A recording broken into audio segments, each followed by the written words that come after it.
हाँ तो स्टूडेंट हम लोग पढ़ रहे थे पहला रूल।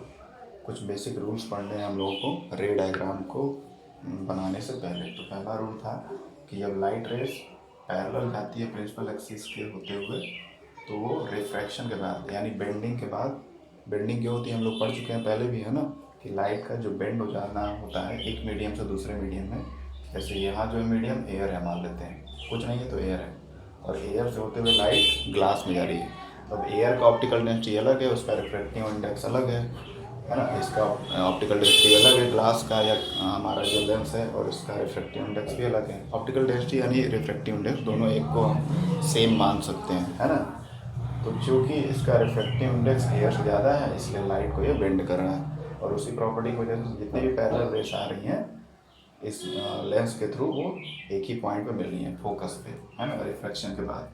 पैरेलल रेस किस केस में? कॉन्वेक्स लेंस के केस में। और सेम पैटर्न फॉलो होगा कॉनकेव लेंस में भी, ठीक है। तो ये रूल जो है ये यही कहता है कि जब भी पैरेलल रेस जाती होते हुए किसी भी लेंस से, कॉन्वेक्स लेंस या कॉनकेव लेंस के थ्रू होकर जाती हैं, तो वो रिफ्रैक्ट होकर एक पॉइंट पे मिलती है। वो पॉइंट क्या होता है? फोकस, है ना। जैसे कि मिरर के केस में था, पैरेलल रेस फोकस पे मिल रही थी रिफ्लेक्ट होने के बाद, यहाँ रिफ्रैक्ट हो रही हैं, थोड़ा सा चेंज हुआ है ना। लेकिन यहाँ पे हम देख रहे हैं कि कॉन्वेक्स लेंस के केस में तो सारी लाइट रेस मिल रही है रिफ्लेक्ट होने के बाद एक पॉइंट पे। तो इस तरह का जो फीचर होता है, आप मिरर में पढ़े होंगे कॉनकेव मिरर के केस में, कि इस तरह के फीचर को बोलते हैं कन्वर्जिंग पावर, है ना। सारे लाइट रेज जितनी भी उस लेंस पे गिर रही है सारे को वो सेंट्रलाइज कर रहा है एक ही जगह पर, एक ही फोकस पे, है ना। तो इस तरह की प्रॉपर्टी रखने वाले लेंस को कन्वर्जिंग लेंस बोलते हैं। तो हमारा कॉन्वेक्स लेंस कन्वर्जिंग लेंस का काम कर रहा है, इसको कन्वर्जिंग लेंस भी बोल सकते हैं, है ना। कॉन्वेक्स लेंस या फिर कन्वर्जिंग लेंस, ठीक। ये हमारा कन्वर्जिंग लेंस है क्योंकि ये सारे लाइट रेस को कन्वर्ज कर रहा है एक ही पॉइंट पे। जब सारी लाइट रेस एक जगह कन्वर्ज हो जाएंगी तो उससे बहुत ज़्यादा इफेक्ट पड़ेगा। जैसे आप कोई कागज़ का टुकड़ा लेकर या छोटे से कुछ भी पत्ती सूखा हुआ लेंगे, उस पर सन की लाइट को फोकस करेंगे कॉन्वेक्स लेंस को लेकर, तो कुछ देर बाद गर्म हो जाएगा और फिर वो उसमें से धुआं निकलने लगेगा, फ्यूम निकलने लगेगा और जलने में लगेगा, हो सकता है ना। डिपेंड करता है कितना हीट, गर्मी के दिन में आप ये एक्सपेरिमेंट कर रहे हैं या किस मौसम में, क्योंकि हीट का जो इंटेंसिटी होता है सन के वो डिफ़र करता है अलग अलग सीजन में। और साथ ही साथ इसका प्रॉपर्टी क्या है, जितना भी हीट लाइट रेस पड़ेगा वो एक ही जगह पे इकट्ठा हो जाएगा, सेंट्रलाइज हो जाएगा, है ना। तो उस केस में क्या होता है कि हीट इफेक्ट और ज़्यादा हो जाता है, इंटेंसिटी बढ़ जाता है। इसलिए बोला जाता है कि कॉन्वेक्स लेंस को मतलब ऐसे करके आँख में नहीं देखना चाहिए ना, आँख के टिश्यूज़ को भी डैमेज कर सकता है, क्योंकि जितनी लाइट रेस पड़ेगी सब एक जगह पड़ेगी तो उससे हीटिंग इफेक्ट हुआ, और हीटिंग वजह से जो सेल्स हैं, टिश्यूज़ हैं, वो डैमेज हो सकते हैं। तो इसको बड़ा केयरफुली यूज किया जाता है क्योंकि ये कन्वर्जिंग नेचर का होता है, कन्वर्ज कर देता है सारे लाइट को एक जगह पे, सेंट्रलाइज कर देता है, केंद्रित कर देता है। जबकि दूसरी तरफ देख रहे हैं हम लोग, कॉनकेव लेंस लाइट को स्प्रेड कर दे रहा है, फैला दे रहा है ना। तो इसका जस्ट उल्टा प्रॉपर्टी शो कर रहा है। तो जब लाइट स्प्रेड हो जाती है तो उस प्रॉपर्टी को क्या बोलते हैं? Diverging property. तो हमारा कॉनकेव लेंस क्या है? डाइवर्जिंग लेंस भी कहा जा सकता है ना। तो अगर आप मिरर से कंपेयर करें तो जस्ट उल्टा हो रहा है। मिरर के केस में कॉनकेव मिरर हमारा कन्वर्जिंग मिरर था और कॉन्वेक्स मिरर डाइवर्जिंग मिरर था, लेकिन यहाँ पे क्या हो रहा है? जस्ट उल्टा। यहाँ कॉन्वेक्स लेंस हमारा कन्वर्जिंग है और कॉनकेव लेंस हमारा डाइवर्जिंग है। तो नाम के बाद में बस लेंस चेंज हुआ है ना, और उल्टे नाम वाला हो गया। अगर आप याद करना चाहें शॉर्टकट में, तो कॉनकेव मिरर कन्वर्जिंग होता है और कॉनकेव लेंस डाइवर्जिंग, और वहाँ पे कॉन्वेक्स मिरर डाइवर्जिंग होता है, यहाँ कॉनकेव लेंस कन्वर्जिंग होता है, ठीक है। तो इस तरह से उल्टी प्रॉपर्टी याद कर सकते हैं आप मिरर और लेंस के केस में। तो यहाँ पे डाइवर्ज हो रहा है लाइट रेस, लेकिन रूल के हिसाब से ये पैरेलल रेस है तो इनको मिलना चाहिए फोकस पे। तो यहाँ पे सेंटर ऑफ कर्वेचर होगा, है ना, यहाँ पे भी सेंटर ऑफ कर्वेचर होगा, यहाँ फोकस होगा, यहाँ भी फोकस होगा। अब इस फोकस 2 पे तो मिलेंगे नहीं, फोकस 1 पे एज्यूम किया जाएगा कि मिल रही हुई अपीयर होंगी, है ना। तो यानी एक वर्चुअल इमेज यहाँ बनेगा, वर्चुअली ये फोकस में मिलती हुई आभास होगा, ऐसा मालूम पड़ेगा कि ये वर्चुअली मिल रही है लाइट रेस। एक्चुअली में तो ये रिफ्रैक्ट हो जा रही हैं, स्प्रेड हो जा रही है लाइट रेस कॉनकेव लेंस से जब ये पैरेलल आ रही हैं। बट इसको एक्स्ट्रापोलेट करेंगे, जहाँ से वो रिफ्रैक्ट हुई हैं वहाँ से एक्स्ट्रापोलेट करेंगे तो फोकस 1 पे मिलती हुई दिखाई पड़ेंगी, तो रूल ये फॉलो कर रही हैं, ठीक है। तो ये पहला रूल हो गया। पहला रूल क्या है? पैरेलल रेस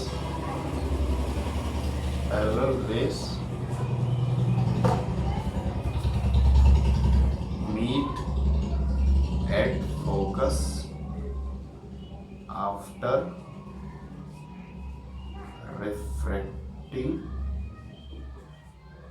from lenses, है ना।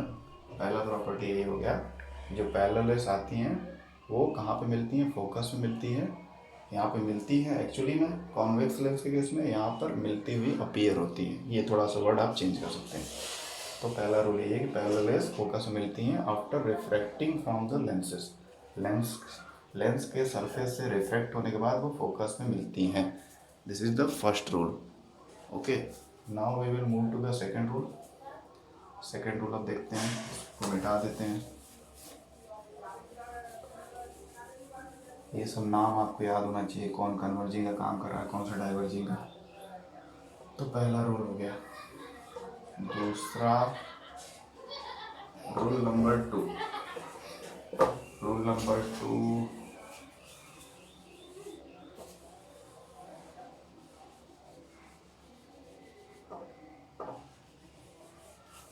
फिर से ड्रॉ करना पड़ेगा।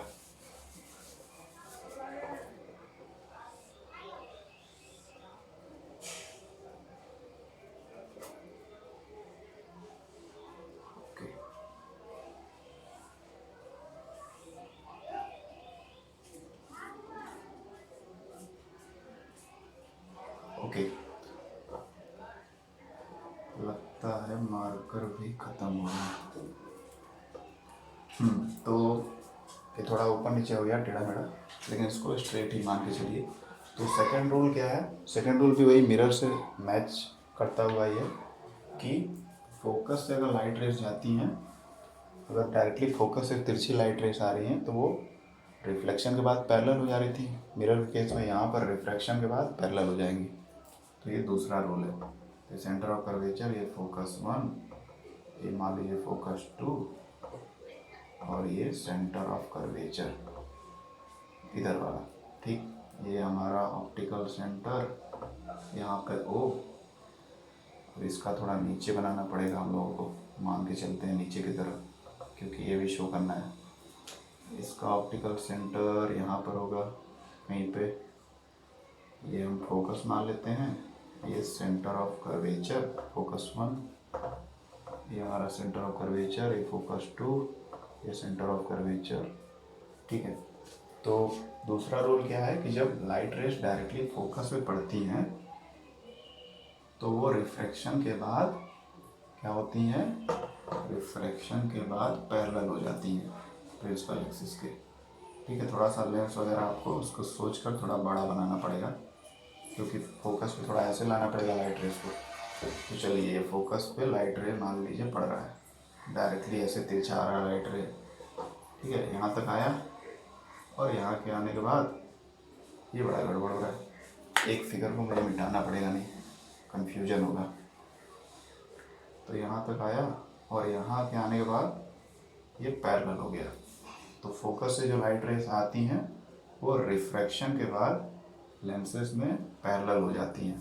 तो ये कॉन्वेक्स लेंस के केस में इस तरह का कुछ पैटर्न बनेगा, ठीक। और कॉन्केव लेंस का छोटा सा इमेज बनाते हैं, या नीचे बना देते हैं,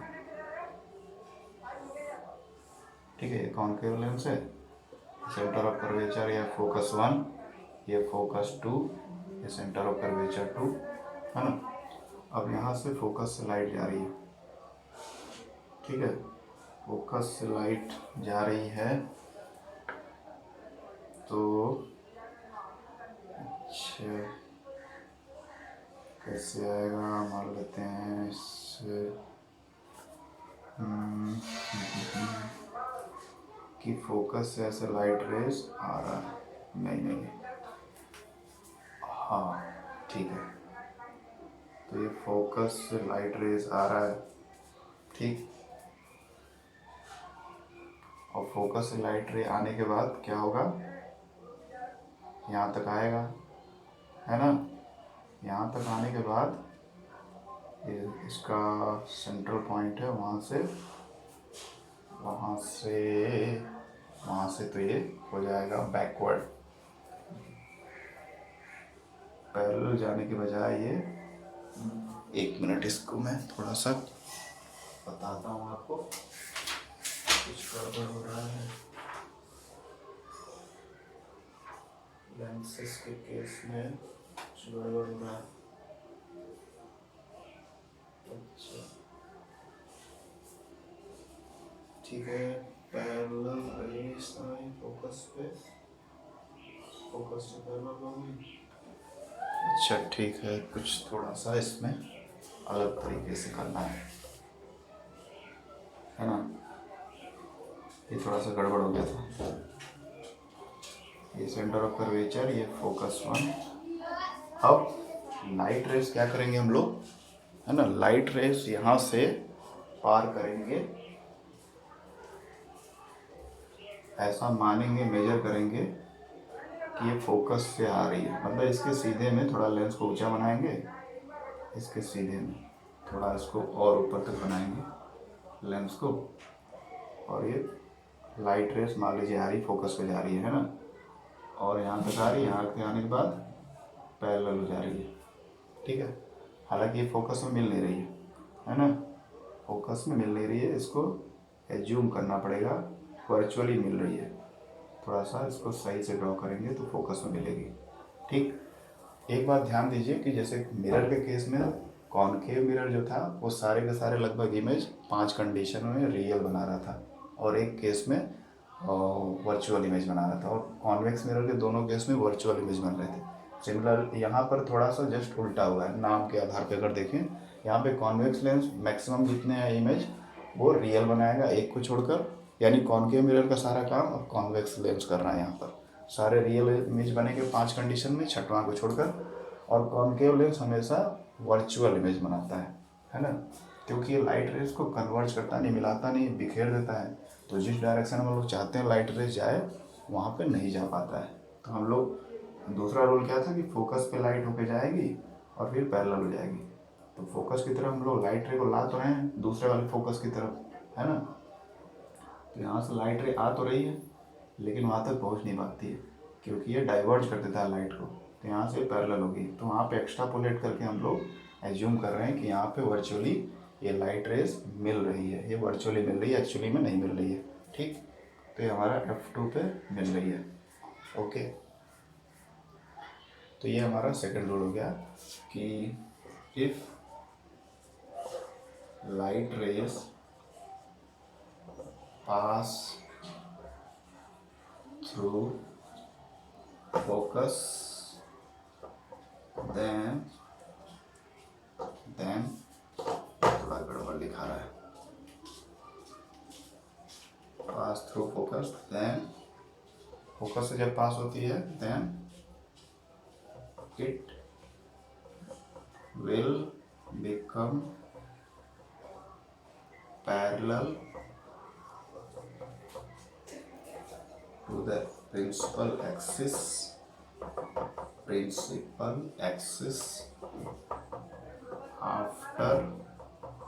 आफ्टर क्या, आफ्टर रिफ्रैक्शन के ना होने के बाद ही तो सब होगा। ठीक है, तो दूसरा रूल यही है कि जब लाइट रेस अब फोकस से डायरेक्टली होकर आती है तो वो रिफ्रैक्शन के बाद पैरेलल हो जाती है। जैसे ये लाइट रे आई फोकस के और रिफ्रैक्शन के बाद पैरेलल होगी प्रिंसिपल एक्सिस के आगे। यहाँ के केस में, कॉनकेव लेंस के केस में थोड़ा सा गड़बड़ हो रहा है, क्योंकि लाइट रेस को डाइवर्स कर देता है, उस डायरेक्शन में जाने नहीं देता है। तो हम लोग फोकस की तरफ तो लाइट को किए थे, लेकिन वो यहाँ के बाद रिफ्रैक्ट होकर दूसरे डायरेक्शन चल गई, हालांकि पैरेलल हो गई। तो इसलिए ये सिद्ध होता है कि हाँ, जो फोकस की तरफ हम लोग डायरेक्ट किए थे लाइट को, वो अल्टीमेटली वो रूल फॉलो कर रही है, रियली नहीं फॉलो कर रही है लेकिन वर्चुअली फॉलो कर रही है, यानी हम लोग एक्स्ट्रापोलेट करके इसको फोकस में मिलाएंगे। ठीक, तो ये हो गया सेकेंड बेसिक रूल। अब आते हैं जल्दी से थर्ड बेसिक रूल पे। 3 ही रूल हैं लेंस में पढ़ने के लिए, मिरर की तरह 4 रूल नहीं है यहाँ पर। तीसरा रूल क्या है, रूल नंबर 3 है, ये भी मिरर में हम लोगों ने पढ़ा है। उम्मीद है यहाँ इस बार मिटाना नहीं पड़ेगा कॉनकेव लेंस को।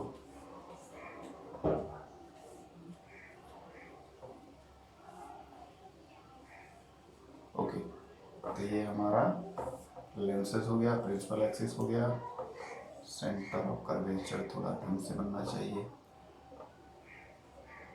ये सेंटर ऑफ ऑप्टिकल सेंटर है, सेंटर ऑफ कर्वेचर नहीं, optical centre. Centre of curvature, focus 1, focus 2 और सेंटर ऑफ कर्वेचर।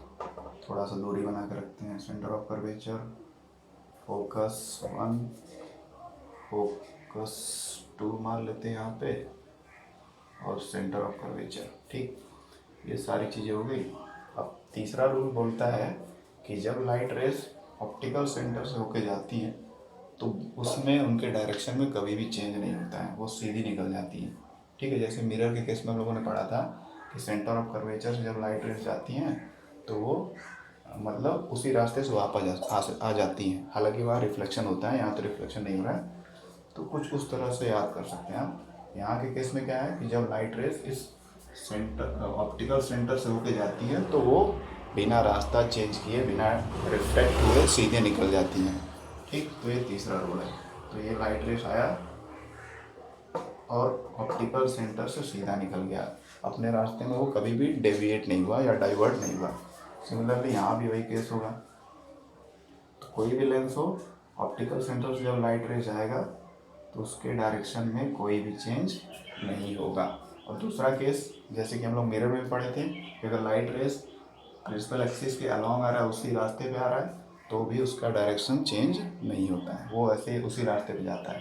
तो दो जगह ऐसे लेंसेज में या मिरर में जहाँ पे डायरेक्शन चेंज नहीं होता है। जैसे एक है, यहाँ लेंस की बात करते हैं केवल कि एक तो है optical centre, central point of the both kind of lenses. उसके थ्रू अगर लाइट रेस आ रही है तो सीधी निकल जाएगी, बिना डेविएट हुए, बिना मतलब रिफ्रैक्ट हुए या किसी एंगल पे बिना बेंड हुए, मुड़े हुए नहीं जाएगी, सीधे चली जाएगी। और दूसरी है प्रिंसिपल एक्सिस। अगर प्रिंसिपल एक्सिस के अलॉन्ग भी लाइट रेस जा रही है तो वो भी रास्ता अपना चेंज नहीं करेगी, सीधे निकल जाएगी। ठीक, तो तीसरा रूल लिख लेते हैं। तीसरा rule,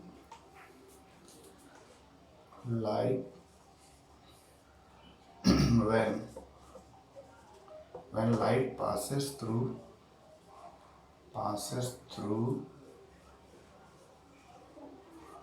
optical center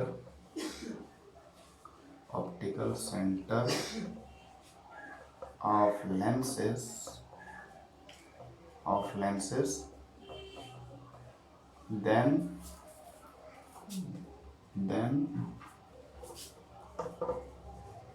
they move undeviated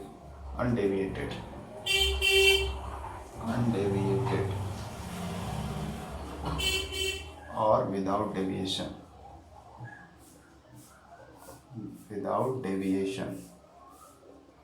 deviation का मतलब होता है इधर उधर घूम जाना।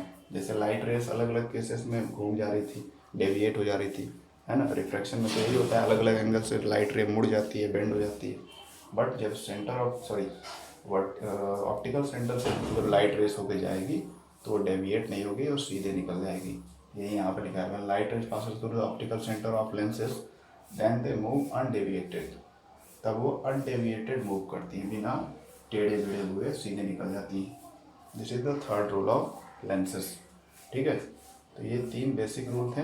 अब इसी के आधार पे, इसी की हेल्प से हम लोग आगे चल के रे डायग्राम पढ़ेंगे, जो अभी स्टार्ट करने वाले हैं हम लोग। ओके, चलिए, तो ये 3 बेसिक रूल क्लियर होने चाहिए। बहुत छोटे छोटे रूल हैं और डायग्राम से और अच्छे से आपको क्लियर हो जाएगा। ठीक, अच्छा, उसके बाद एक चीज़ मैंने जो पिछले क्लास में बताया था, लास्ट क्लास में मैंने क्या बताया था, रिफ्रैक्टिव इंडेक्स वगैरह के बारे में। तो रिफ्रैक्टिव इंडेक्स तो मैंने बता ही दिया था। रिफ्रैक्टिव इंडेक्स हर एक वस्तु का अपना अलग अलग होता है। जैसे एयर का है, ये बुक्स में एनसीईआरटी बुक में टेबल दिया है, उसमें कुछ चुनिंदा चीज़ों का, कुछ सेलेक्टेड चीज़ों का रिफ्रैक्टिव इंडेक्स दिया हुआ है। तो सीधी सी बात ये समझिए कि जिस ऑब्जेक्ट का जितना ज़्यादा रिफ्रैक्टिव इंडेक्स होगा वो ऑब्जेक्ट लाइट रेज को उतना ही ज़्यादा बेंड करेगी, और लाइट रेज जब जितना ज़्यादा बेंड होगी तो उसका एंगल ऑफ रिफ्रैक्शन क्या होगा, उतना ही कम होगा, है ना। तो इसीलिए जैसे एयर का रिफ्रैक्टिव इंडेक्स 1.0003 इतना लगभग होता है इतना होता है, वाटर का 1.33 के अप्रॉक्स होता है, ऐसे दिया है टेबल में, और ग्लास का 1.5 होता है, 1.5 ऐसे ही और भी चीज़ों का दिया है और ज़्यादा ही बढ़ते गया है। तो एयर में ऑलमोस्ट 1 होता है रिफ्रैक्टिव इंडेक्स, 1 का मतलब है कि कोई ज़्यादा प्रभाव नहीं पड़ता है, इसलिए लाइट रेज इससे सीधी निकल जाती है ना। इसलिए लाइट की स्पीड जो होती है हाई होती है। वाटर में जैसे आता है रिफ्रैक्टिव इंडेक्स बढ़ जाता है, लाइट का स्पीड स्लो होता है और वो बेंड हो जाता है। ग्लास में जब जाता है लाइट रेज तो और उसका रिफ्रैक्टिव इंडेक्स ग्लास का बढ़ जाता है तो और बेंड हो जाता है। तो जैसे जैसे रिफ्रैक्टिव इंडेक्स यानी n बढ़ता है वैसे वैसे एंगल ऑफ रिफ्रैक्शन घटता है और लाइट रेज जो है नॉर्मल से और पास में बेंड होती जाती हैं। तो ये सारी चीज़ें आप समझ गए होंगे आई होप। तो ये पूरा रिफ्रैक्शन फिनोमेना पे चल रहा है। ये जो ग्लासेस हैं इन सब का मान के हम लोग चल रहे हैं रिफ्रैक्टिव इंडेक्स 1.5, ठीक है। ओके, तो ये 3 रूल हो गए। उसके बाद हम लोग डायरेक्टली आते हैं इमेज फॉर्मेशन यानी रे डायग्राम पे। रे डायग्राम के पहले और कुछ तो नहीं है, कुछ नहीं है, ठीक है। तो image formation by convex lens. पिछली बार कॉनकेव मिरर के 6 केसेस थे, यहाँ पर कॉन्वेक्स लेंस के 6 केसेस हैं। कॉन्वेक्स लेंस, ठीक है। तो इमेज फॉर्मेशन को समझने के लिए हमको रे डायग्राम समझना पड़ेगा अलग अलग कंडीशन पे कि ऑब्जेक्ट का पोजीशन कहाँ है, और जैसे जैसे ऑब्जेक्ट का पोजीशन हम लोग चेंज करेंगे वैसे वैसे इमेज का पोजीशन, साइज और नेचर भी चेंज होता रहेगा। उसी को हम लोग समझेंगे यहाँ पर, ठीक है। अच्छा, तो अब हम लोग चलिए इमेज फॉर्मेशन को समझते हैं। इमेज फॉर्मेशन में पहला पॉइंट वही सेम है, मिरर के जैसा ही सारे पॉइंट सेम है। ऑब्जेक्ट एट इन्फिनिटी यानी ऑब्जेक्ट जब बहुत दूर हो तब इमेज कहाँ बनेगा और उसका नेचर कैसा होगा, ठीक है। चलिए समझते हैं इसको। ये हमारा हो गया कॉन्वेक्स लेंस, ठीक है। ये हमारा कॉन्वेक्स लेंस हो गया। अब इसमें ये इसका प्रिंसिपल एक्सिस इसके मिडिल से ड्रॉ करना है स्केल की सहायता से, और ये इसका सेंट्रल पॉइंट एकदम एग्जैक्ट हाफ, इसका सेंटर होता है ऑप्टिकल सेंटर O, एंड यहाँ पे सेंटर ऑफ कर्वेचर, यहाँ फोकस 1, यहाँ पे फोकस 2, और यहाँ पे सेंटर ऑफ कर्वेचर 2, ठीक है। ये C1 लिख सकते हैं, इसको C2, ठीक है। सारी चीज़ें हो गई। तो क्या पढ़ना है हमको, पहला केस कि जब ऑब्जेक्ट को इन्फिनिटी पे रखा जाए, इन्फिनिटी पे ऑब्जेक्ट रखते हैं तो हम लोग लाइट रेस को कहीं से भी आते हुए मान सकते हैं, above the principal axis, below the principal axis भी, जैसे कि पिछले केस में मिरर में भी हम लोग पढ़े थे। तो बहुत दूर कहीं ऑब्जेक्ट रखा है, उसका हमको पोजीशन पता नहीं है ना। ऐसे डॉट्स दिखाने का मतलब है कि बहुत दूर है।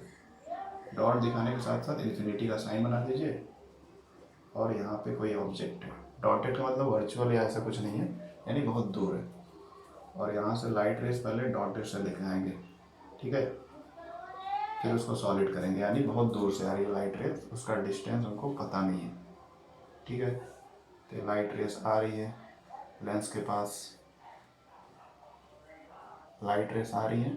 आप चाहे तो लाइट रेस को यहाँ टच कराते ही बेंड कर सकते हैं, यहाँ इसके जो सेंट्रल पार्ट है जिसको मैं हाफ कर रहा हूँ डॉटेड बना के, वहाँ से लाइट रेस को बेंड कर सकते हैं, ठीक है, उसमें कोई दिक्कत नहीं है, ठीक है।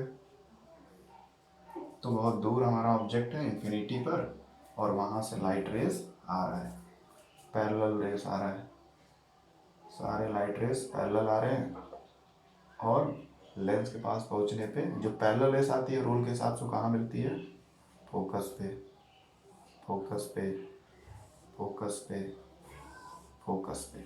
तो सारी लाइट रेस रिफ्रैक्शन के बाद, रिफ्रैक्शन के बाद या लाइट के बेंडिंग होने के बाद, बेंड होने के बाद कहाँ पे मिल रही है, फोकस पे, दूसरे साइड के फोकस पे, फोकस 2 पर। वो भी फोकस ही है, उसमें 1-2 का कोई खास मतलब बस यही समझना है कि कौन सा इधर है कौन उधर। तो पैरेलल रेस इन्फिनिटी पे ऑब्जेक्ट रखा है, आ रही है और फोकस में मिल रही है, और हमारा जो इमेज बन रहा है, इमेज क्या बन रहा है, फोकस में बन रहा है, बहुत ही छोटा बन रहा है। ये तो क्लियर हो रहा है, पॉइंटेड इमेज बन रहा है, पॉइंटेड बन रहा है और रियल इमेज बन रहा है। ठीक है, कैसा बन रहा है, रियल इमेज, क्योंकि लाइट रेज जो है रियली मीट कर रही है वहाँ पे। ऐसा नहीं कि हम लोग एक्स्ट्रापोलेट कर रहे हैं, उसको इमेजिन कर रहे हैं, एक्चुअली में लाइट रेज यहाँ पे मिल रही है। तो यहाँ पे इमेज जो है रियल है। इसके इमेज की प्रॉपर्टी को लिख लेते हैं। पहला क्या है प्रॉपर्टी कि रियल इन्वर्टेड बनेगा, रियल एंड इन्वर्टेड। चूँकि बहुत छोटा है, पॉइंटेड है, तो उसमें समझ नहीं आ रहा है कि इन्वर्टेड है कि ऊपर है, लेकिन एक्चुअली में लाइट रेस मिल रही है तो ये रियली बन रहा है और नीचे की तरफ ही बना होगा, बहुत छोटा सा पॉइंटेड। तो रियल इन्वर्टेड इमेज बन रहा है। दूसरा कहाँ पे बन रहा है, एट फोकस, या फिर F2 ब्रैकेट में लिखेंगे, है ना, तो उससे पता चलेगा कि इस साइड में बन रहा है कि उस साइड में बन रहा है। तो एट फोकस F2। और तीसरा लिखेंगे उसके साइज के बारे में, तो highly diminished, highly diminished, highly diminished भी लिख सकते हैं, या फिर ब्रैकेट में पॉइंटेड भी लिख सकते हैं, क्योंकि एकदम पॉइंट के आकार का बहुत ही छोटा इमेज बनेगा, बिंदु जैसा, बहुत ही छोटा। ठीक, तो पहला केस जो था कि ऑब्जेक्ट को अगर इन्फिनिटी पे रखेंगे वहाँ से लाइट रेस पैरेलल आएंगी और कॉन्वेक्स लेंस से रिफ्रैक्ट होकर सारी फोकस पे जाके मिलेंगी, और फोकस पे एक छोटा सा इमेज बनेगा, रियल इन्वर्टेड और बहुत ही छोटा सा। ठीक, एट F2 पे ये हमारा इमेज बनेगा। क्लियर है? चलिए, अब इसके बाद दूसरे कंडीशन को देखते हैं। ये तो हो गया, समझ में आ गया, सारी चीज़ें आ गई क्लियर। ओके, दूसरा कंडीशन क्या था, मिरर वाला ही सारा कंडीशन है, तो उसमें आपको याद करने में कोई समस्या नहीं होगी। तो इन्फिनिटी के बाद हम लोग कहाँ रखते हैं ऑब्जेक्ट को, और थोड़ा सा पास में लाते हैं ना, तो ऑब्जेक्ट बियॉन्ड सी, सी मतलब सेंटर ऑफ कर्वेचर। मैं पूरा नहीं लिख रहा हूँ, लेकिन आप पूरा लिखेंगे, ठीक है, या मैं लिख ही देता हूँ, नहीं तो कहेंगे आपकी मैं हमेशा सी ही लिख रहा हूँ। तो C for centre of curvature, centre of curvature, ठीक है।